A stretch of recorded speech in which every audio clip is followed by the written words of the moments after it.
karena dia mengaku adanya di Yaman pada abad keempat. Kalau ngakunya di Yaman abad keempat, abad keempat kelimanya sudah ada kitab yang menerangkan tentang fuqaha Yaman, namanya Ibnu Samurah Al-Ja'di. Kata kitab Ba'lawi, ini Ubaid ini imaman mujtahidan, ulama besar yang jadi mujtahid. Lah kalau misalnya mujtahid masuk dong dalam kitab Tabaqat Fuqaha Yaman. Silakan cari bapak-bapak di internet, truk Tabaqat Fuqaha Yaman abad kelima Ibnu Samurah Al-Ja'di. Nggak ada itu sosok Ubaid itu. Assalamualaikum warahmatullahi wabarakatuh. Itulah tadi cuplikan video, sedikit video dari Kiai Haji Imaduddin Al-Bantani yang kemarin sempat viral tentang tesis beliau yang membatalkan nasab Ba'lawi yang menyambung ke Rasulullah Shallallahu Alaihi Wasallam. Nah, itu awal mula terjadinya polemik di Nusantara ini tentang nasab Ba'lawi, nasab para habaib. Nah, untuk itu kita dengarkan penjelasan beliau secara lengkap di video berikutnya. Jadi mohon pada kalian jangan di skip, karena ini adalah biar kalian tidak gagal paham, adalah penjelasan secara jelas yang dibabarkan oleh Kiai Haji Imaduddin Al-Bantani. Selamat menyaksikan. Sebenarnya bapak-bapak kan sudah baca, sudah sering juga di YouTube bahwa klan keluarga Ba'alwi yang ada di Yaman, Hadramaut, yang pada tahun 1800 sampai 1900 pindah ke Indonesia, mengaku dirinya sebagai keturunan daripada Kanjeng Nabi Muhammad Sallallahu Alaihi Wasallam. Dari mulai mereka datang mengaku, ini tidak ada interupsi dari kiai-kiai Indonesia, dihusnudzoni saja bahwa mereka ngaku turunan Nabi. Yo monggo kita husnudzon saja mereka turunan Nabi. Tapi ketika akhir-akhirnya ada hal-hal yang aneh dari keluarga mereka, di mana ada sebuah jauh panggang daripada api dari pengakuan mereka sebagai keturunan Kanjeng Nabi dengan akhlak-akhlak yang ditunjukkan, dengan doktrin-doktrin yang ditampilkan. Ada yang ngaku lagi ceramah sebagai saya ini cucunya Rasulullah, dalam tubuh saya mengalir darahnya Rasulullah. Ada lagi yang menghina-hina ulama. Ada lagi penceramah mereka mengatakan, kiai, kalau kiai ini menikahi Habibah, perempuan mereka, maka itu kiai tae. Nah ini naudzubillahimin. Ada lagi yang ngomong, kalau umpamanya ini pengasuh pesantren Ba'alwi ini yang ngomong, kalau kiai sudah pintar, santri sudah pintar, sudah pintar ngaji, jangan sampai merasa dirinya ini sama dengan kabaib. Kalau misalnya kiai merasa dirinya dengan ilmunya derajatnya sama dengan kabaib, maka ini kiai yang tidak akan mendapat syafaat dari Kanjeng Nabi Muhammad Sallallahu Alaihi Wasallam. Nah, dari berbagai macam itu, apalagi tentang ngaku-ngaku sejarah, pembelokan makam yang tadinya KRT Sumodiningrat kok jadi orang binnya bin Yahya, Pangeran Diponegoro jadi Bakbud. Lah orang Jogja asli kok jadi Bakbud, ini piye? Jadi aneh gitu. Kemudian katanya NU didirikan oleh Hasyim bin Yahya. Padahal dalam sejarah kita yang saksi hidupnya masih ada videonya Mbah As'ad Samsul Arifin, itu tidak ada cerita-cerita bahwa NU didirikan oleh Habib-Habib, itu tidak ada. Yang ada Mbah Hasyim Asy'ari minta petunjuk kepada gurunya Mbah Khalil Bangkalan. Kemudian Mbah Khalil Bangkalan mengirimkan tongkat, mengirimkan tasbih kepada Mbah Hasyim bahwa keinginan untuk menyatukan kiai-kiai pesantren yang ada di Indonesia direstui, diantarkan oleh Mbah Khalil dengan perantara Mbah As'ad Samsul Ngarifin. Lah Mbah As'adnya baru meninggal, videonya masih ada, cerita tentang sejarahnya masih ada. Di situ ndak ada kabib-kabiban. Lah sekarang kok sampai bikin LKS di DKI Jakarta, ada LKS untuk MI, katanya pendiri Nahdlatul Ulama salah satunya Habib Qasim bin Yahya. Lah ini aneh. Banyak lagi. Ini tadinya video ini akan kita bisa tahu bagaimana pandangan mereka sih sebenarnya, sikap mereka terhadap Nahdlatul Ulama, sikap-sikap mereka yang tidak diketahui oleh orang-orang tua kita di pondok-pondok pesantren, karena orang tua kita jarang lihat YouTube, orang tua kita jarang juga kan diundang oleh masyarakat ngadiri acara maulidan, karena orang tua kita sibuk ngajarin santri, jadi jarang mendengarkan kabib-kabib ceramah di luar. Kalau misalnya diundang ke pondoknya ya pasti ceramahnya yang normatif. Tapi kalau kita lihat di YouTube itu ada yang ngomong kakinya kabib, sendalnya kabib itu lebih mulia daripada kepalanya kiai yang pakai sorban. Inilah bapak-bapak yang membuat saya itu jadi kok kayaknya bukan cucu Nabi dah yang begini, nggak bakal cucu Nabi begini. Ada lagi mereka yang menghina Mbah Hasyim luar biasa, seperti tadi ada dari ketua PWI bilang ada golongan mereka menghina Mbah Hasyim itu luar biasa, menghina NU ini luar biasa.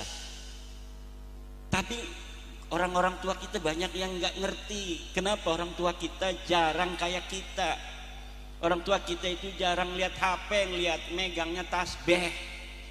Hebatan orang tua kita, jadi aman otaknya. Kalau kita liatin YouTube jadi kita tahu orang-orang jahat. Kalau orang-orang tua kita itu lihatnya Al-Quran, habis ngaji Quran di rumah, kemudian ngaji di majlis. Habis ngaji di majlis megangnya tasbih, Allah Allah Allah Allah, nggak megang HP. Paling megang HP juga nggak ada YouTube-nya, nggak ada WhatsApp-nya, yang bisa ngebel aja. Betul nggak? Lah inilah, jadi masih ada orang-orang tua kita yang belum tahu adanya fenomena-fenomena di tengah-tengah warga NU. Ini warga NU doang yang kena. Kalau saudara-saudara kita di Muhammadiyah itu nggak bakal kena doktrin kabib-kabib itu. Mereka tidak percaya mereka turunan Nabi dari dulu. Yang bahaya itu kita warga NU, karena warga NU percaya dari awal mereka turunan Nabi. Kalau Muhammadiyah, Al-Irsyad wa akhwatuha itu ndak bakal kena apa-apa. Paling mereka senyum-senyum lihat video-video Mi'raj 70 kali. Memang dari dulu gua kagak percaya melu. Tapi kita sekarang warga NU ini, saya ngomong petang-petong begitu, nerocos itu banyak juga yang ngomong naon itu Cina itu, yang dari Sunda ngomong itu, ngomong opo kata orang Jawa. Bahkan ada yang nganggap sesat segala macam. Ini Pak, saya dapat manuskrip, dapat Kutubung Qayyimah, ada kitabnya di abad 6 bahwa nasab mereka palsu. Ini buktinya, banyak kitab-kitabnya. Nggak percaya itu. Kan ada di dalam Al-Quran, lam yakunil ladzina kafaru min ahlil kitabi wal musyrikina munfakkina hatta ta'tiyahumul hatta ta'tiyahumul bayyinah pun munfakin, enggak berhenti-berhenti. Rasulun minallahi yatslu suhufan mutahharah, padahal sudah ada utusan yang bacain kitab suhufan mutahharah. Kalau sekarang memanuskrip gitu, tetap aja enggak percaya. Wa ma tafarraqal ladzina utul kitaba illa min ba'di ma ja'atuhumul bayyinah. Akhirnya yang bisa baca-baca kitab juga itu berbeda-beda pendapat. Dengan adanya tesis saya ini, yang bisa baca kitab pun berbeda-beda pendapat. Kenapa berbeda-beda pendapat? Karena ada kitab yang menerangkan mereka nyambung. Kitab apa itu? Kitab setelah mereka mengaku, yang ditulis oleh mereka sendiri. Namanya kitab Al-Burqatul Musyiqah. Jadi di abad 9 Hijriah mereka ngaku turunan Nabi, bikin kitab. Saya nama Ali, bapak saya bin Abu Bakar bin Abdurrahman bin Muhammad Maulad Dawilah bin Ali Sahibid Darak bin Alwi bin Al-Ghayyur bin Faqih Muqaddam bin Ali bin Muhammad Sahib Birbat bin Ali Qoli Qosam bin Alwi bin Muhammad bin Alwi bin Ubed. Ubed ini kemudian disambungin kepada keluarga Nabi, katanya bin Ahmad bin Isa. Luhur mereka namanya Ubed. Ubednya Ubed bin Isa saja, nggak ada Ahmadnya. Luhur mereka itu Ubed bin Isa bin Alwi. Ada yang mirip, Ahmad bin Isa, Alwinya ditaruh di belakang. Jadi Alwi bin Ubed bin Ahmad bin Isa bin Muhammad An-Naqib, kemudian bin Ali Al-Uraidi bin Ja'far Shadiq bin Muhammad Al-Baqir bin Ali Zainal Abidin bin Husain bin Fatimah binti Nabi Muhammad. Ini silsilah mardudun la yuqbalu, silsilah yang ditolak, tidak bisa diterima. Kenapa ini silsilah kabib-kabib kepada Nabi ditolak, tidak bisa diterima? Karena silsilah yang ada di kitab mereka itu namanya khobar, berita. Berita itu mahtamala sidqa wal kadhibah, sesuatu yang mungkin saja benar, mungkin saja salah. Kalau misalnya berita itu wafaqal haqqo fahada yuqbalu, kalau berita itu sesuai dengan kebenaran kenyataan, maka ini diterima. Ada berita ma khalafal haqqo fahada yuraddu, berita yang tidak sesuai dengan kebenaran, ini harus ditolak. Ada lagi ma la yu'rafu muwafaqatuhu wala mukhalafatuhu al haqqo hada yutawaqqafu. Ada berita yang tidak bisa diverifikasi kebenaran dan kesalahannya, maka ini harus ditangguhkan. Kalau nasabah alwi, masuknya ini bukan dia la yu'rafu muwafaqatuhu wala mukhalafatuhu, masuknya sudah ma khalafal haqqo, sesuatu yang bertentangan dengan kenyataan, sesuatu yang bertentangan dengan kebenaran. Kata ulama, berita yang ma khalafal haqqo hadza yuraddu, ini harus ditolak. Bertentangan dengan kebenaran dari mana? Bertentangan dengan 4 kebenaran. Kebenaran pertama, nasabah alwi bertentangan dengan kebenaran kesimpulan ilmiah kajian pustaka kitab-kitab nasab dari abad ke-4 sampai abad 9. Bertentangan semua. Kan ini Ahmad bin Isa yang dicangkok ini adanya di abad ke-4 Hijriah. Adanya di abad 4 Hijriah. Dia hidup abad ke-3, meninggal abad ke-4. Maka untuk memverifikasinya kita ambil kitab abad ke-3 dan abad ke-4. Kitabnya ada. Kitab sejarah-sejarah Ahmad bin Isa Anaknya berapa? Ada. Abad ketiga, keempat, kelima, keenam, ketujuh, kedelapan, kesembilan. Saya kumpulkan semua dalam teori sejarah namanya heuristik. Apabila kita ingin meneliti sebuah peristiwa sejarah, maka harus kita lakukan pertama itu heuristik, mengumpulkan seluruh bahan-bahan sumber-sumber sejarah yang berkaitan dengan peristiwa sejarah itu. Karena mereka mengaku di abad 9 Hijriah, namanya Ali As-Sakron. Yang diaku di abad ke-3 dan ke-4, maka kita cari kitab-kitab dari mulai abad 9 ke bawah sampai abad ke-3 dan ke-4.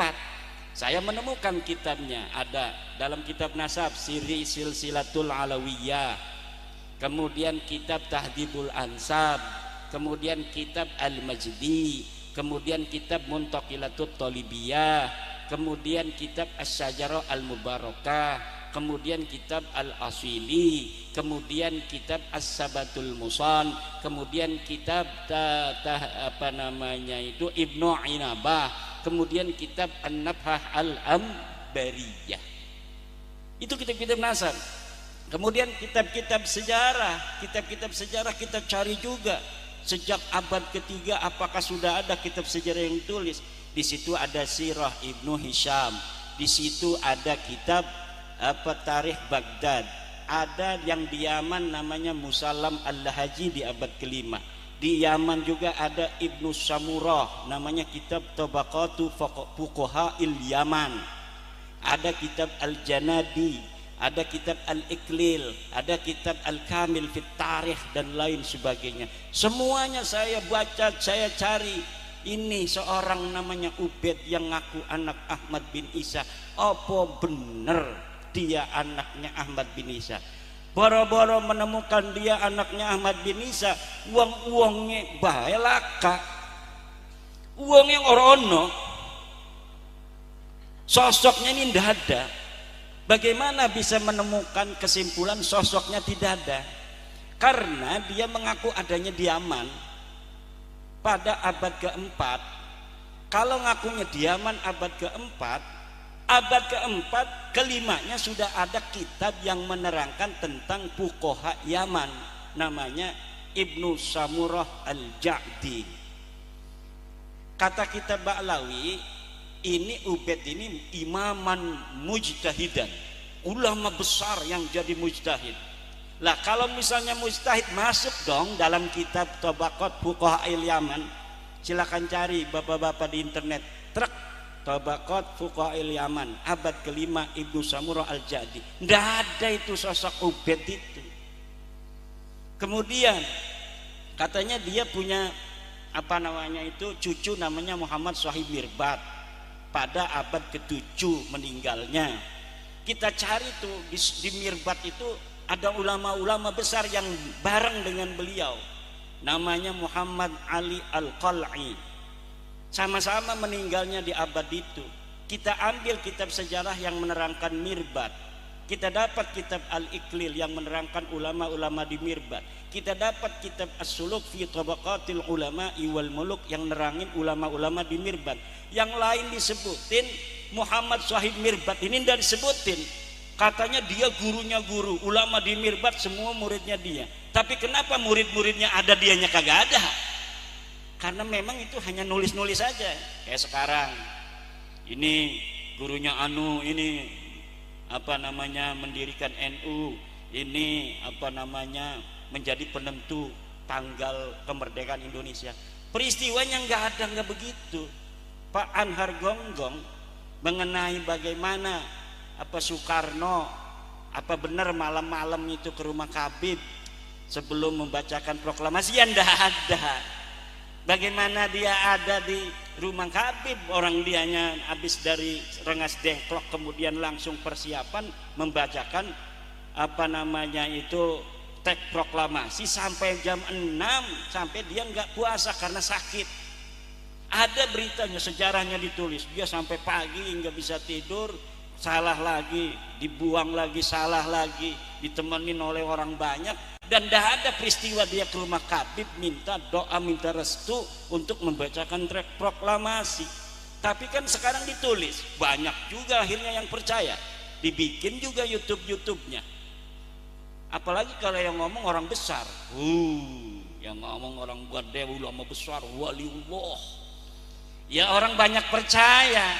Tapi qad tabayyana rusdu minal ghai, telah jelas yang baik dan yang buruk, telah jelas sekarang mana yang benar, mana yang salah.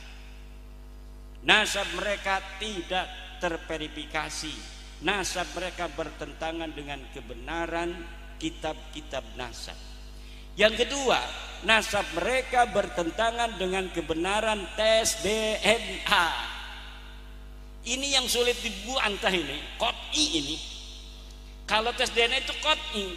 Kalau kita datang ke dokter, Pak dokter, darah saya periksa, golongan darah saya apa? Ada yang O, ada yang A, ada yang B, ya kan? Ada yang AB. Itu ya karena mesin yang ngitung. Kita sampelnya diambil, taruh di mesin, seret. Oh, ini golongan darah O. Begitu juga tentang tes DNA. Diambil sampelnya, bisa dari rambut, bisa dari darah, bisa dari ludah. Nah, ludah ini sekarang ada dengan cara ludah, tidak menyakiti kan. Kalau ludah tinggal begini, bisa disampel di mesin, kemudian kelihatan. Oh, ini Kiai Nurholis dulu leluhurnya adanya di Jawa Tengah sampai leluhur ke 50. Nah, leluhur yang ke 51 ini adanya di Pakistan sampai leluhur yang ke 60. Leluhur yang ke 61 adanya di Mesir. Itu semua bisa kebaca, Pak, zaman sekarang ini. Dan mereka ini sudah tes DNA. Tes DNA-nya hasilnya mereka bukan keturunan Nabi. Dari haplogroup ada haplotype, ada haplogroup. Haplogroup itu dari Nabi Adam kemudian punya anak, itu masih satu paling kan. Nanti kalau punya keturunan yang lebih banyak ada mutasi genetik, nanti ada B, C, D gitu. Nanti kalau mutasi lagi keturunan Nabi Hud, Nabi Daud, Nabi Anu berbeda misalnya. Nah, ini sudah ada G sampai sekarang ini belum berubah.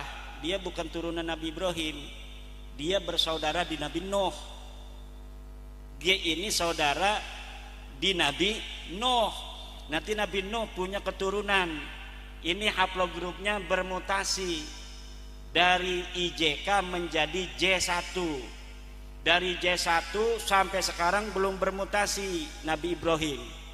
Nabi Ibrahim yang J1 sampai sekarang keturunan garis lakinya sama semua haplogrupnya. Jadi kalau keturunan Nabi Ibrahim itu garis laki-laki, dari sekarang ini sampai Nabi Ibrahim itu DNA-nya semuanya sama dengan Nabi Ibrahim. J1 merek haplogrupnya. Nabi Muhammad itu garis lurus lanangnya laki-laki kepada Nabi Ibrahim. Nah, setelah seluruh para sarip-sarip sayyid turunan Nabi yang ada di Timur Tengah itu dari berbagai klan itu diuji, banyak yang lulus. Ribuan marga lulus jadi keluarga Nabi. Beberapa keluarga enggak lulus. Yang enggak lulus ini termasuk Ba'alwi, karena haplogrupnya Ba'alwi Khabib ini bukan J1 tapi G. Mana G itu? Bukan orang Arab, bukan turunan Nabi Ibrahim, tapi orang Kaukasus yang ada di Asia Tengah. Itu negeri di mana dulu Ya'juj Ma'juj ya jadi situ. Nggak percaya ini Kiai Nurholis, masya Allahnya nggak percaya ini. Lihat di YouTube. Karena sebelum isu nasab masalah Ba'alwi ini booming, itu ada juga isu nasab tentang Yahudi Khazar. Yahudi Khazar itu haplogrupnya G kebanyakan.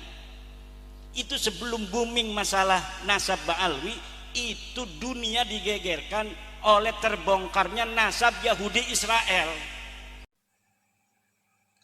Alhamdulillah telah kita saksikan bersama-sama video atau ceramah selengkapnya dari Kiai Haji Imaduddin Al-Bantani yang membantah tentang nasabah alawi yang menyambung ke Rasulullah Sallallahu Alaihi Wasallam dengan adanya tesisnya beliau.